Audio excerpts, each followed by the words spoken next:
Good evening, everyone.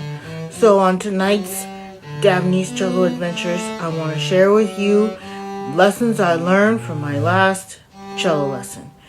So I went over my recital with my teacher, and she had lots of good things to say, but she was telling me that I really need to work on accurate shifting, which gave me a question. Well, I had this question: when am I actually going to learn vibrato? And she kind of answered it. She said, I really want you to get secure in 4 positions before I start teaching vibrato, and I want those positions to be accurate with the intonation and getting to the positions in a secure manner. So that's why I have been late to learn vibrato officially with my teacher.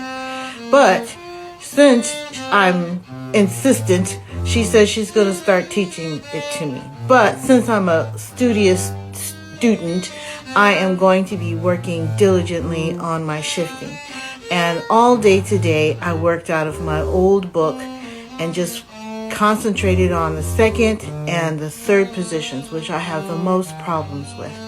Then I came back to the dots hour just to see how I was doing on it. And then I realized, okay, within this piece, I have really bad problems with the second position, both extended and regular, and the third position. So I'm just isolating those areas because I really want to get very proficient at shifting with good intonation and just good direction. So that's what I'm going to be concentrating on.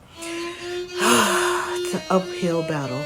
But in any case, that is what I learned this Saturday, so I'm going to be working on that. Please don't get bored with me and stop looking at my videos. Good night, everyone.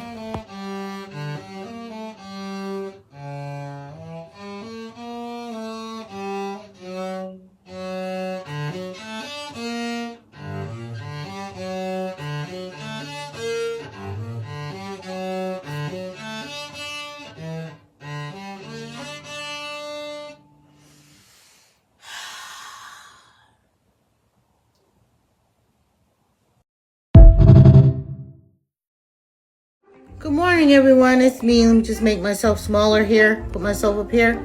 So I'm trying to go really hard on my shifting, so I really know where I am, so I know which position I'm in, so I know where my finger's supposed to go, and so I can write this in underneath my music, so I know which position I'm in at all times. So I made myself a little key. See, look, I did it for the G and C string, but I don't know how to show that to you without taking my hand off of the button. But I did make one for the C and G string. So if you want to take a look at this, let me know if I'm right, if there's anything that I need to correct or whatever. But this is how I'm going to do it. So when I have a new piece of music, I can immediately just put the position in there so I can go to it right away, so I can show like a boss. Happy practicing. Here's the G and the C string. Let me know if it's right. Happy Monday. Bye.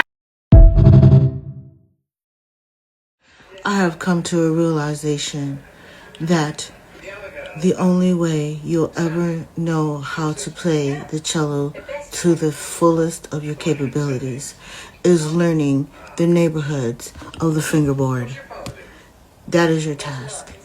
I mean, holding the bow is one thing, but if you want to play any music on this instrument, you really got to know where your fingers are going to be.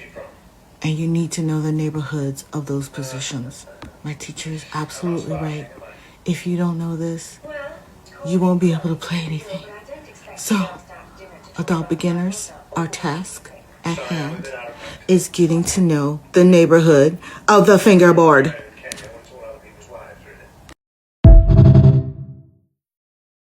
Don't